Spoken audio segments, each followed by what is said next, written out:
All right, good morning, everyone. So today will be officially the last Q&A for lecture 11.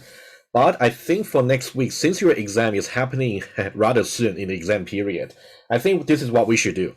I'm going to host some extra office hours sometime next week. I will announce the time to you, either tomorrow or maybe early Monday. So you can definitely still speak to me about the course material. That'll be okay. And I think we should maybe hold another extra Q&A session because you might be still catching up with the lecture material. I think you can still ask me last minute question next week. I can tell you that for the exam, I'll talk about the exam in just a little bit. It's the last item. So about the office hour, I'm going to announce it either tomorrow or early Monday. Okay, and also for the extra Q&A session, do you guys, well, for those of you who are here, do you guys have any preference about which day it should be? Any preference? You can type on the chat. I can tell you that the exam is going to be on Saturday, right? I don't think Friday is a good idea because sometimes even if you ask me last minute questions, you might just need some time to digest what my response might be. Yeah, I think a Wednesday and Thursday might be good. Not Tuesday. Okay, I don't really prefer Tuesday either. Okay, you know what? How about we talk it through if possible? Monday is not good because that's really your study day. I'm not supposed to hold any Q&A, so that's not good. Let's say not Monday and Tuesday. So we are talking about Wednesday, Thursday, Friday, and Saturday, right? Okay, sorry. Yeah, I think we should really choose either. I would suggest either Wednesday or Thursday, or okay. Do you guys have any preference? Just type on your chat if you really prefer which day. It seems like Thursday. I got two people right so far. So you guys prefer Thursday? I don't mind.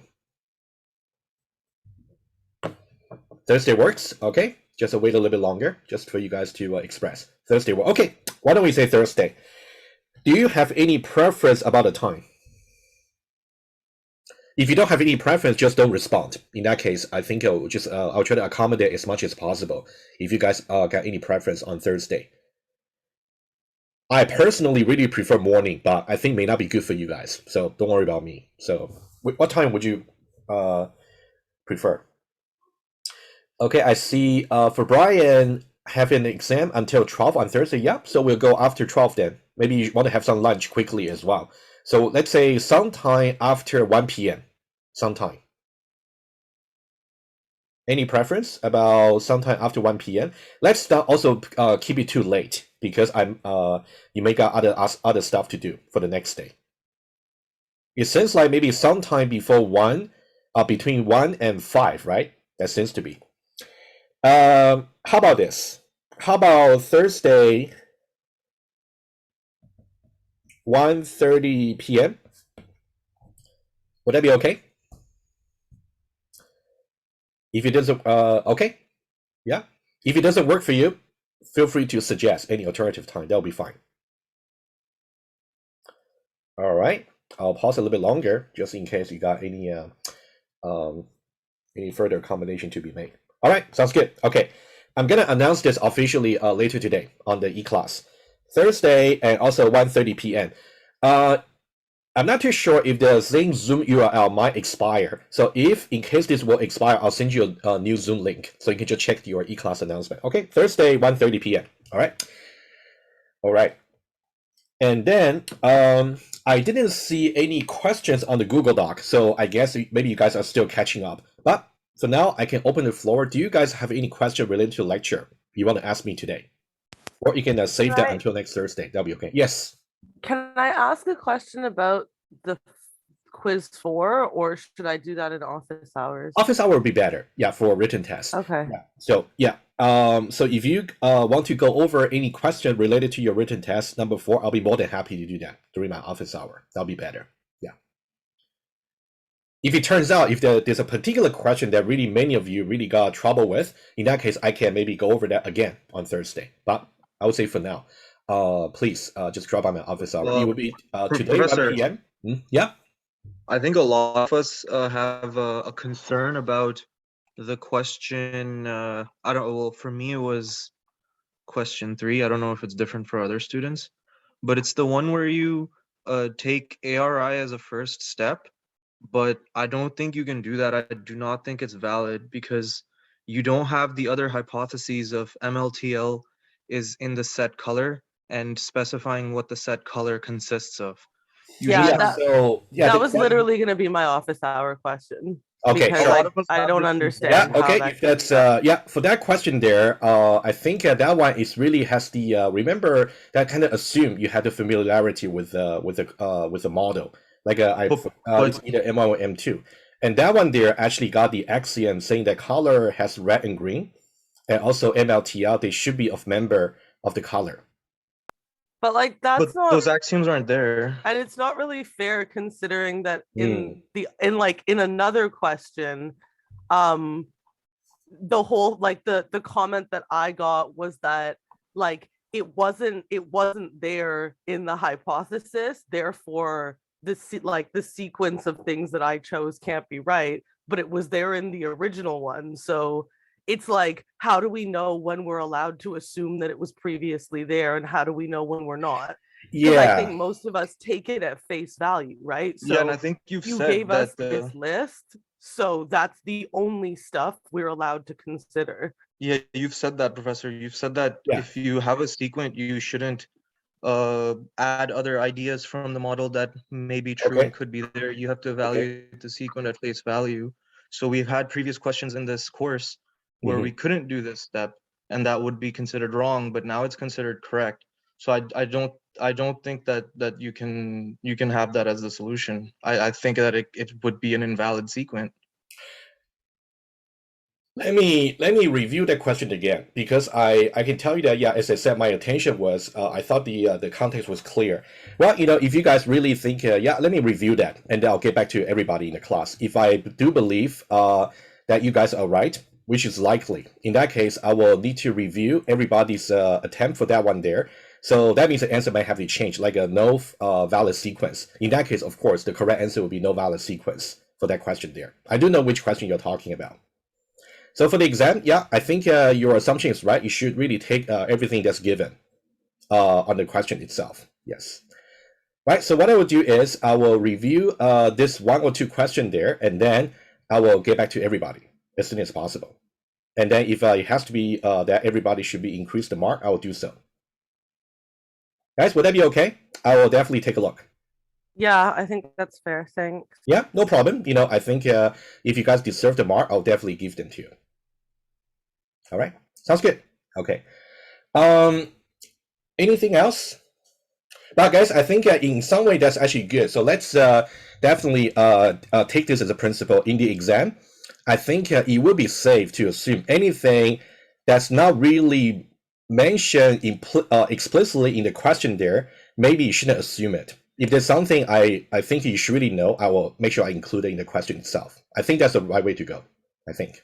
So that's why I'll review the question for your written test, and we'll see how that goes. Good. Alrighty. Any other concern, questions? Feel free to throw them to me. I have a quick one about deadlock freedom PO rule. I just finished it. Yeah. What about it? A day ago.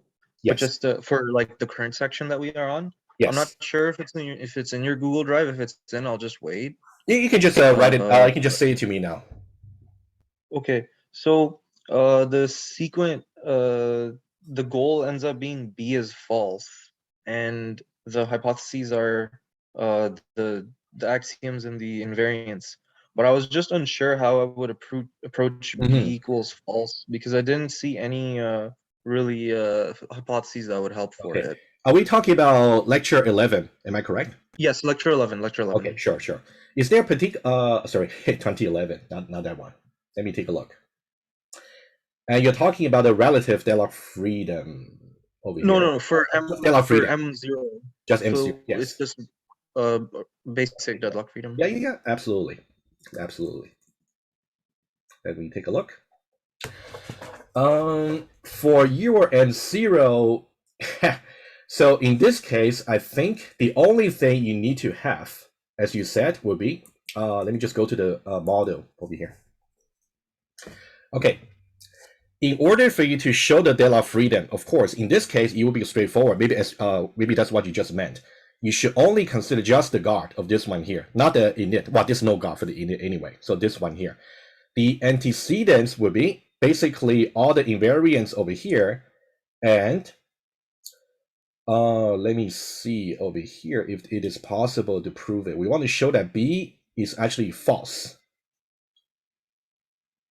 In the invariance over here, okay. After the init event, of course, B will be assigned to false. In that case, it's going to enable the final. But as soon as B, okay, I got it. In this case, the deadlock freedom is actually not the case. Not the case. I tell you why. Thinking this way. Think about one trace over here. I'm going to write it down on the iPad in a moment. Okay, so if you think about initially, we will initialize the B to be false. In that case, it's going to enable the guard for the final events. So at this point, we don't have deadlock.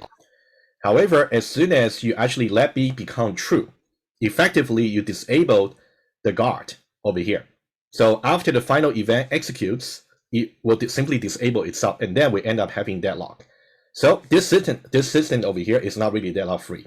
That's the conclusion. And how do you see that formally? As you said before, this will be the goal. B equals false. In that case, the antecedent you can assume will just be the axiom and also the invariance. In that case, you don't really have anything to prove that B is always false. So that's kind of the conclusion. Does it make sense to you so far? Yeah, we only have the only thing that could do it is the post state value of init, but that's not. You cannot do that. You're right. You're right. Part of the PO rule. Yeah, exactly. So you're right. After the post state of the inits, it is true. The B equals false is going to enable this guard. However, the problem is another possible trace. Let's say after inits and also final. Final will actually disable itself, from which point we got deadlock. That's kind of what's happening. Okay. Let me summarize quickly for those of you who actually want to review this point here. But remember, we also mentioned before when we first talked about deadlock. So deadlock, for some system, might be considered a very bad property for your system to exhibit. But for some other system, it might just be the way it is. In this case, since after the final event occurs, the transformation is completed. In that case, we don't expect any more transformation to be done. Let's say there's only one off transformation. So that's why you will deadlock. So for those of you who may want to review, just look at M0 for the FTP, right? And we talk about the deadlock freedom.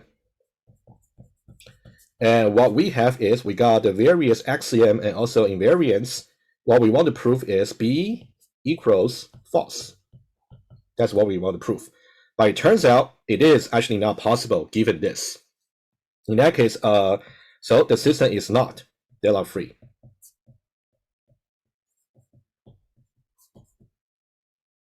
Okay, and then for you to show that after inits and then final, that's it. After this, from this point, system deadlocks. All right. All right, any follow-up to this? All right. So this system, M0 can basically do one transfer, but then after that it can't. That's correct. That's correct. That's according to the design. Yeah. Of course, if you want to allow maybe like an intermediate transformation, that's basically what week 12 is actually talking about. We introduce a new event called receive. So you can actually take intermediate step. But once you get to the final, it's really final. And the system might just deadlock once more. That's what's going to happen. All right. Any follow-up to this?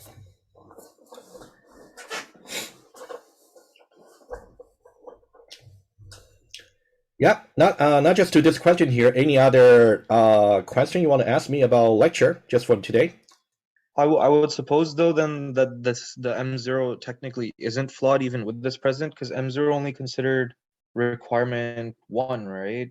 And requirement 1 says the protocol ensures the copy of a file from the sender to the receiver. Yes. So that just means one file. One file, yes. In some way, that's the right interpretation. That's correct. So having a system deadlock right after one single transformation is still consistent with the requirements. That's correct.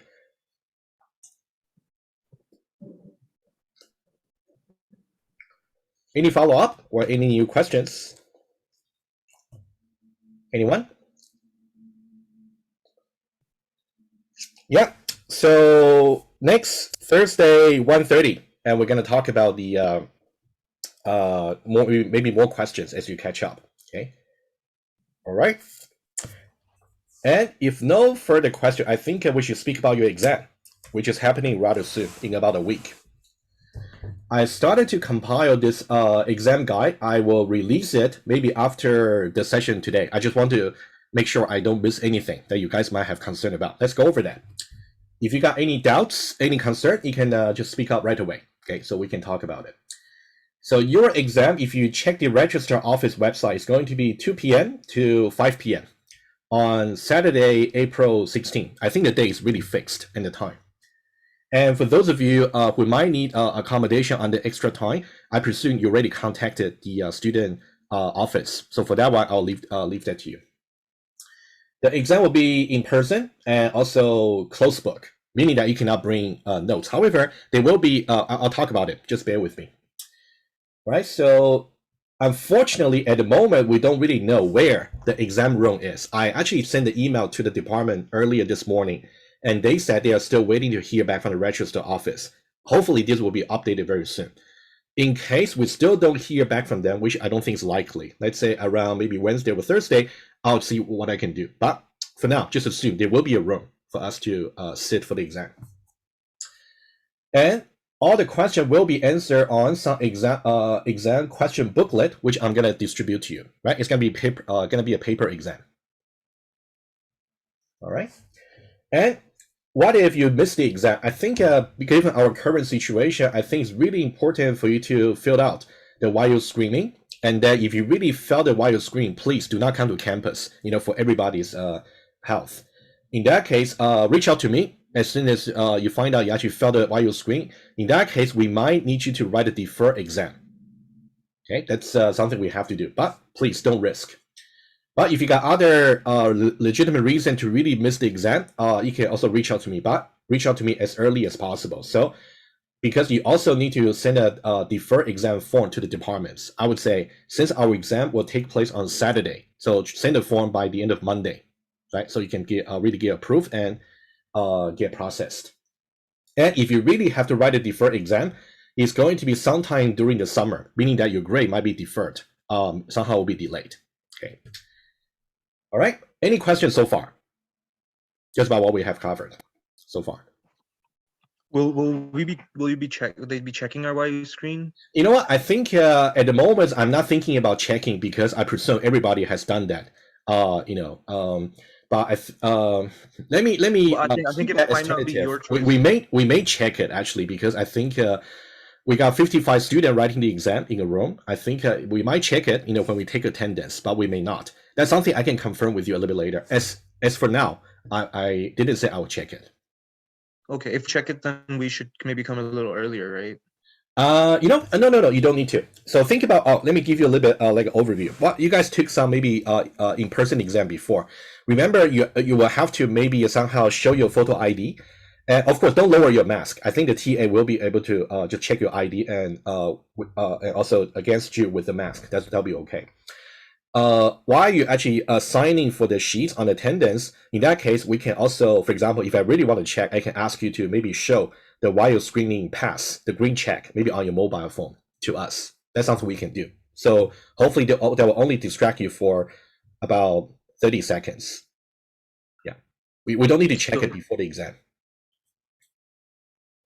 Make sense to you? Well, but then what about like having your phone like put away and off? The phone. That's why I'm still undecided for this point over here. I'll consult with my colleagues to see how they write the exam. So in that case, if I really decide that we don't check it, in that case, I'm gonna ask you to put your mobile phone maybe in your bag and put all the bags in front of the lecture room. That's what we'll do. Okay. Yeah. But in terms of keeping track of the time, you guys don't need to worry. I think there should be some overhead projector. In which case, I'm gonna project some very big clock on the side, so you would know exactly how much time you got left. So you don't need your mobile phone. But if I really decide to check on the IELTS screening pass, in that case, I might just ask you to keep your mobile phone. For this little detail, I'll confirm with you when we get closer to the exam date. Alrighty, good. All right, about the rules over here.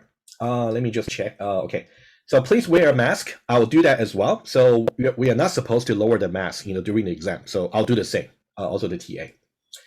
And try to arrive at the same exam room early. If you can, maybe 10 minutes or even earlier, so that we can kind of arrange maybe how many empty seats we want to keep in between every one of you. Maybe 2 or maybe 3. So you can sit more comfortably. What can you keep during the exam? So you can bring a single-sided data sheets. You can put anything you like on the paper.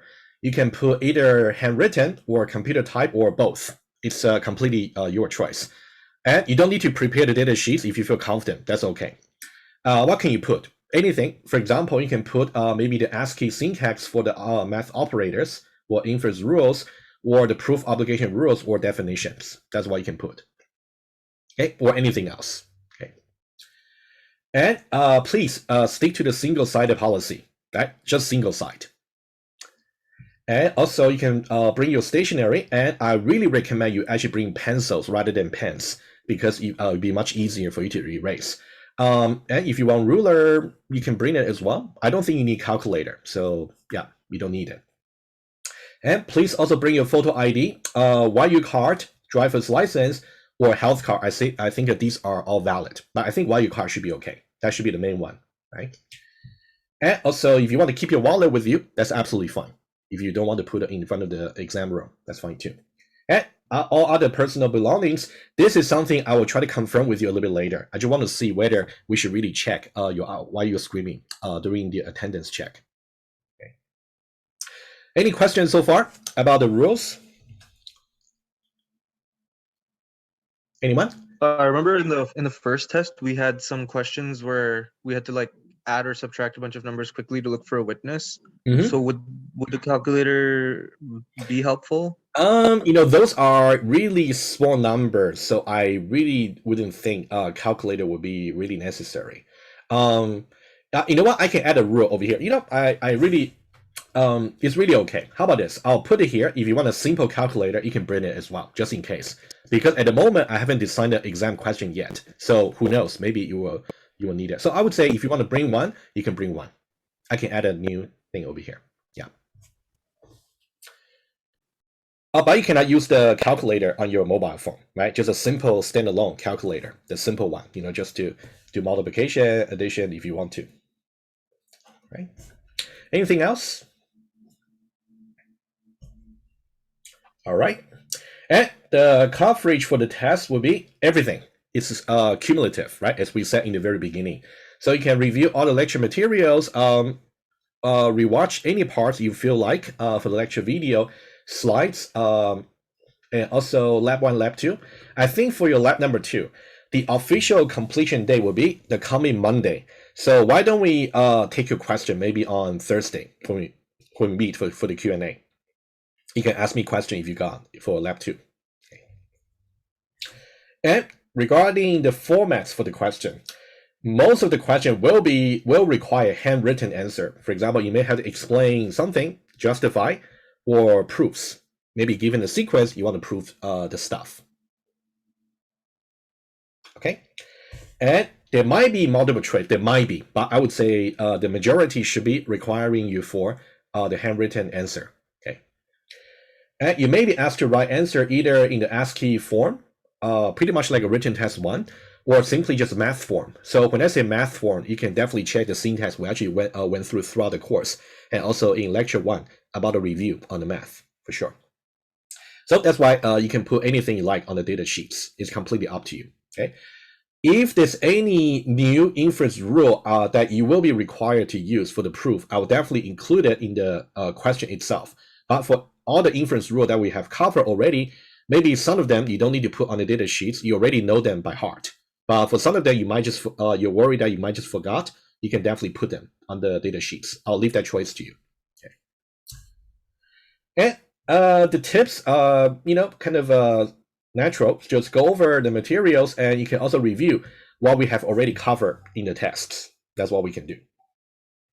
And I will try to give you guys maybe some example questions, maybe on by Wednesday, April 13th, maybe the day before the Q&A. I'll try. maybe some, so you can get a feel about what the format is like. For the example questions, will they be in the same format as the ones for like the written tests where like they will be like a them and PDF. then They will be like a PDF, which is kind of like a look and feel you will see on the actual exam. okay, really what I'm trying to ask is if like the exercises and the solutions will be provided. Which one? You mean for the example questions? Yeah. Yeah, for that one, yes. I'll give you the Okay. solution for the exercise. Yes. Okay, thank you. Yeah, for sure. Yeah, but guys, don't get me wrong. So for example question, I'm not gonna give you the entire exam. So I will try to give you maybe some, so you can have a look and feel about what's going on. Because for this exam, I need to design the exam from scratch myself. So I'll try to make some efforts also to give you some example questions. Hopefully that will help. But I think the experience about answering the exam shouldn't be too much different from the written test online. Shouldn't be, because I think it's mainly about that you were given something on the paper and then you just want to write down something, right? So that might be what you have already done in the written test when you sketch the solution. So similar. I think it might be more forgiving as well because there'll be part marks. Yeah. That's I think that'll be right expectation. But of course, sometimes the answers like a spelling mistake, or maybe sometimes we can kind of see what you are doing, but it's not exactly getting there. Yes, you might get some part marks. Yes, I think that's right to say. Yes.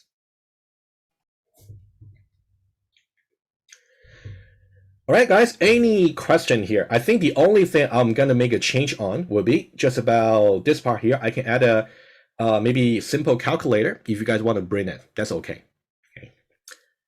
Any question? Yeah. Could you scroll down a bit, please? Yeah, sure.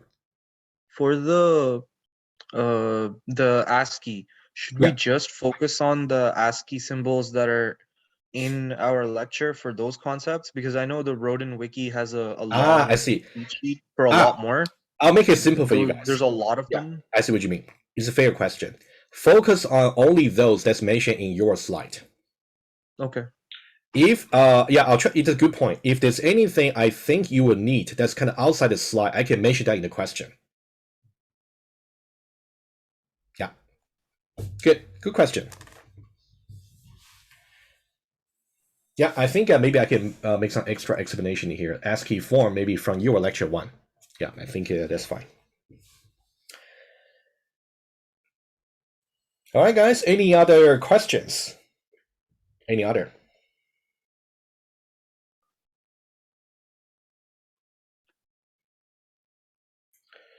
All right.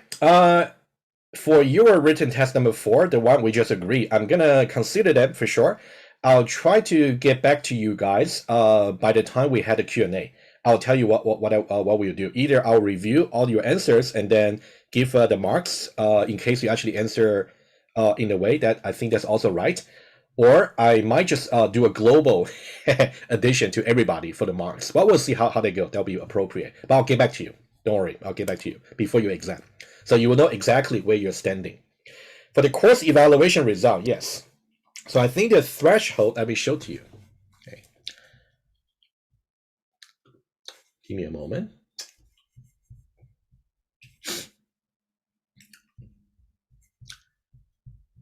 I'll open it up and then show to you.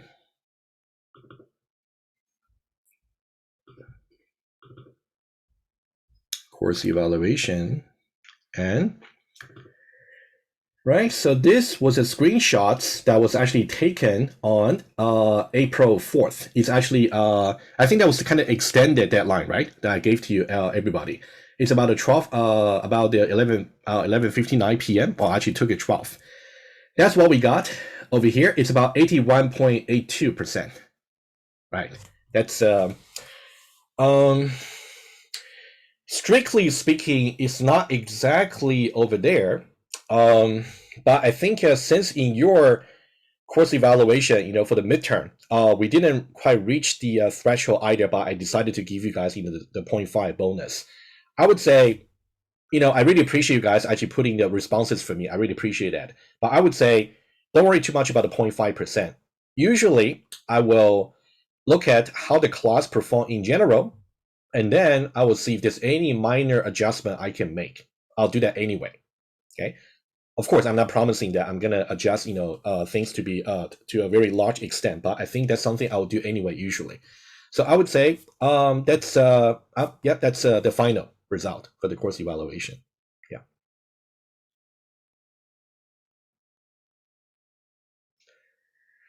All right. Any other questions or concern? Please.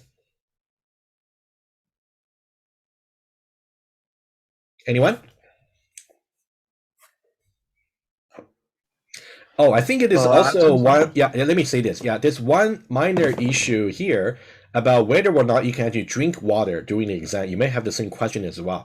I think I also need to check this maybe with my colleagues or the administrative in the department to see if the health protocol will actually allow the mask to be lower to drink water. I'll confirm with you as well for that one. Question. For the week 10 lectures and week 9, Mm-hmm. I remember we changed the model a few times within, and you would give exercises for sequence before we added some like minor refinements within the model, Mm-hmm. like not refining the model, just within the model Mm-hmm. as we're developing it.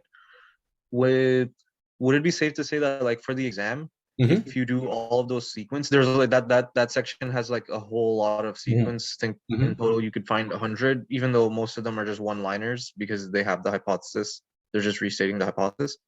Uh, would it be better to just do all of the rules again for the final state of the model with all 6 events and all 8 events and all of the, I think it was 9 invariants? Would that be what you recommend? Like, Oh, you mean for the final focusing on? exercise? You mean the exercise you want to do for yourself? Yeah, Oh, yeah. I yeah, see what you yeah. mean. I Like think doing all the PO it's a rules. fair there's a fair question here. I would say when you do your own exercise, yes, for you to really do the proof, definitely you want to do the proof on the final model for M0, M1, M2, M3, and etc. Do the final one, yes, because final one is really supposed to be discharged for every sequence. However, I think it's also important for you to know, as you pointed out, for the model M1, M2, usually we might run into some bottleneck, meaning that there might be lacking some invariance, or maybe lacking some guard, or lacking some action, which will make our proof obligation unprovable. I think that's also something you want to make sure you understand as well. You see what I mean? So you want to understand why it wouldn't prove. At the same time, in the final model where everything's fixed, you should also try to prove that as well. That makes sense. Yeah, yes. Anything else?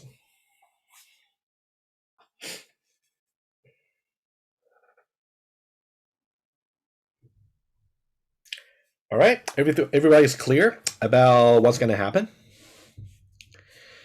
By simple calculator, how simple does it have to be? Good question. I think there is a standard word people usually use. It's called non-programmable calculator. I think, you cannot use your mobile phone calculator app. You can just use a standalone calculator. I think that should be okay, right? Just a function of doing the simple arithmetic. That's what I really mean by simple.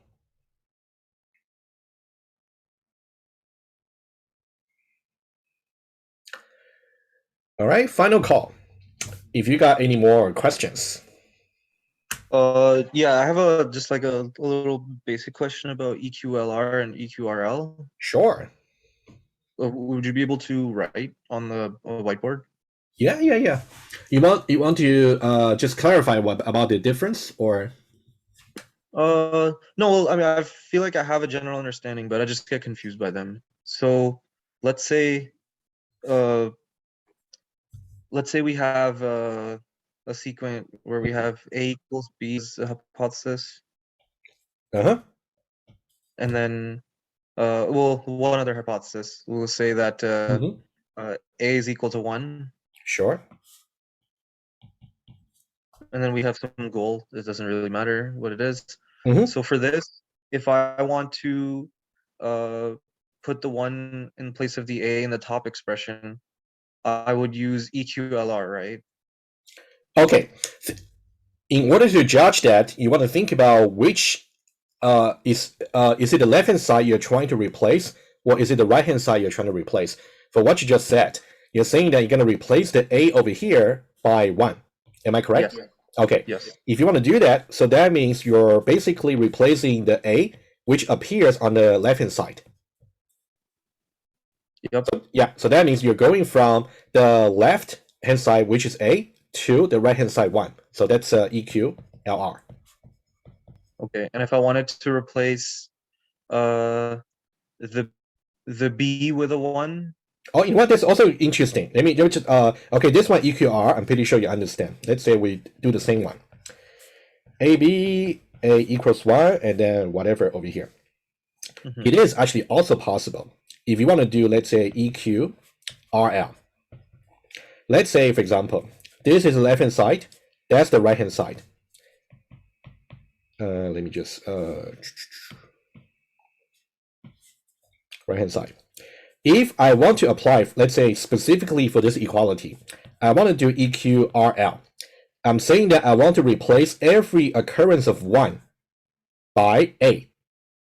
This is still valid. I can still apply that. It's just that there's no occurrence of 1 for me to apply. So what you will get will be just the same sequence as before. That's what you will get. Make sense to you?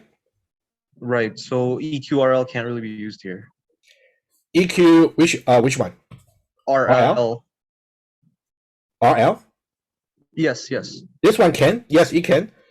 My point is, if you apply this one here, you just get the same sequence. It just did simply just no transformation.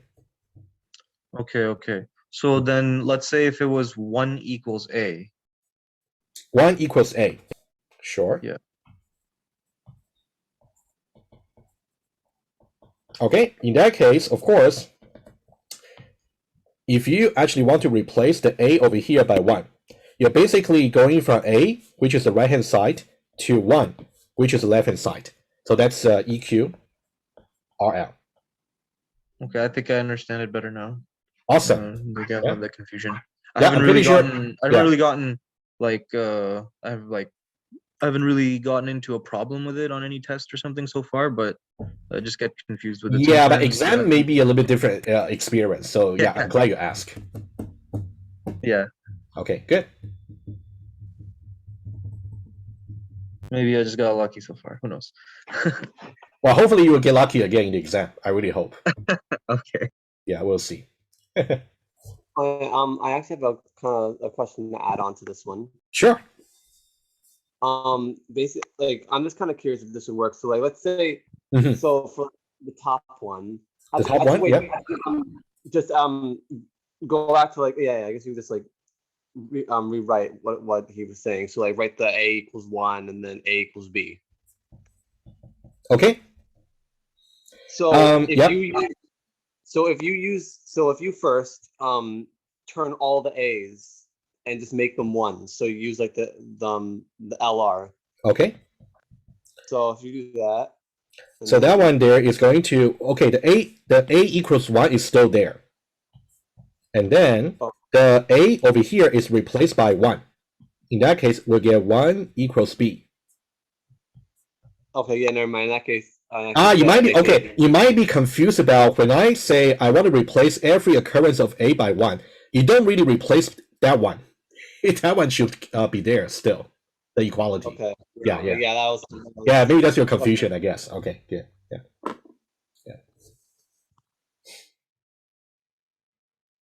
All right. All right, guys. Any more questions? Any more? I actually have another one. Sure. It was one of like the proof exercises that you want us to do that I kind of couldn't really figure out how to do, and it was the one where it was in like the most recent lecture where it was like it had to do with like proving like the theorem. I think it was like theorem 1.1 or something. Oh, I might know which one you're talking about. Oh, that's in just week 12 lecture, right? Yeah, it was like the last. Okay, good for you. Good for you. Wow, good. You're already there. I'm impressed. Very good. I'm pretty sure you're talking about this one here. That is the one. Yeah. That is the one. Okay, yeah, sure. You know, why not? Why not? Well, let's sketch a little bit about the proof. Of course, you got to write it down more formally. Basically, this one here, we say that the theorem is supposed to be formally derivable from the invariance over here, right? So that's what we want to prove, and that's what we can assume. Are you okay with going from this part over here to the sequence? This part, are you okay with that? I mean, yeah, it's just pretty much just take the invariance and then. Yeah, exactly. All the invariants to be here, the hypotheses and also the theorem you actually want to prove. That will be the goal. Okay, this part is good. Okay, I'll give you a little bit hints. You basically will have to do some substitution, like an EQLR or EQRL. Either way, you can judge to see which one to do. You can see over here specifically. You can see, let me just see what I can do. Okay, let me give you a little bit hints over here. You can see that this part here, I got B equals true. And okay, now let me put it this way. You can see here, I got H. H somehow can be replaced by this expression over here. And that expression over there can also be somehow replaced by the value for R. And the R value somehow can be shown to be n plus 1. So there will be a few substitutions you can do. Ultimately, you can show that H is equal to F. Does it kind of give you some hints? I hope. Kinda. Kind of. Okay, let me just say that again. Okay. Ultimately, you want to show that H is equal to F. That's one you want to show. In order to show that H is equal to F, you got H, according to your hypothesis, is equal to this expression over here. So we want to play with it. This expression here is really manipulating the value of R over here. And we know that R at the same time is also n plus 1, given that B equals true is the case. So you can do some substitution over here. Okay. All right. I think I. Okay. Yeah. You can also rewind the video maybe after I post the video, so you can think about it. Yeah, I think this one can just be done by some substitution, and then you'll be done. Yeah. Okay. Good. Yeah. No problem. All right, guys. Any more questions? I remember in the week 11 lecture, you said if you're doing some ARI steps for the final exam, you should write like a little justification. Yes. So would that just be like a kind of like a subroutine with like some equations? Yeah. I think we can be a little bit flexible. So I think the number one principle, you guys, I'm pretty sure since you took some in-person exam before the pandemic. So I think the principle would be you want to put your answer as organized as possible so that the TA or myself, we can find your answer. So for example, let's say if you go to, I'll just say, for example, for one of the proof. Let's say over here, for example, if you use the arithmetic over here, so what you can do, how I would do it, for example, I can just circle this arithmetic over here, and then I'll put some arrow to say, this is my justification, like how I did it in the lecture video. That'll be one way. Or you can simply label this arithmetic rule. Let's say it's number 1. There might be several occurrences for the arithmetic rule you're using. So let's say label 1, and then you can put the 1 aside somewhere in the blank space on the same page to say this is my justification for 1. Okay, and that just needs to be like a little informal like set of equations or something, right? Yeah, it's informal. Of course, I will. What I will do is I'll tell the TA. This is what we can expect the student to actually say, in order to get full marks for that particular justification, and then the TA is going to judge. Compare your answer with the standard answer. How close are you? If you are very close enough, in that case, we might just give you A or A plus for that particular part. If it's not really quite getting there, but you really show something, then we might just give you other marks. So that would be something we have to judge internally. All right, good. All right, any other questions?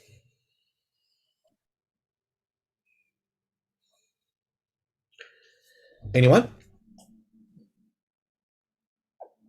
Everybody is okay? All right, so I will confirm with you guys about the PDF, the exam guide. I'm going to make some little changes and then I will post it. And also, I'll reach out to you maybe a little bit later. I just need to check the Zoom link, but you can mark on your calendar 1:30 next Thursday, and we're gonna meet up again to talk about your the question. Okay. So I think the Q&A next Thursday is mainly gonna be you tell me what your questions are, and then I will answer. Okay. I have no agenda for that particular Thursday, so you can just let me know. Okay. All right. If you guys are okay, then I'll see you guys very soon. Maybe next Thursday in the Q&A. All right, you guys take care. You too, sir. Yeah, take care. Thank Bye-bye. you, sir. Bye. Bye-bye. Take care.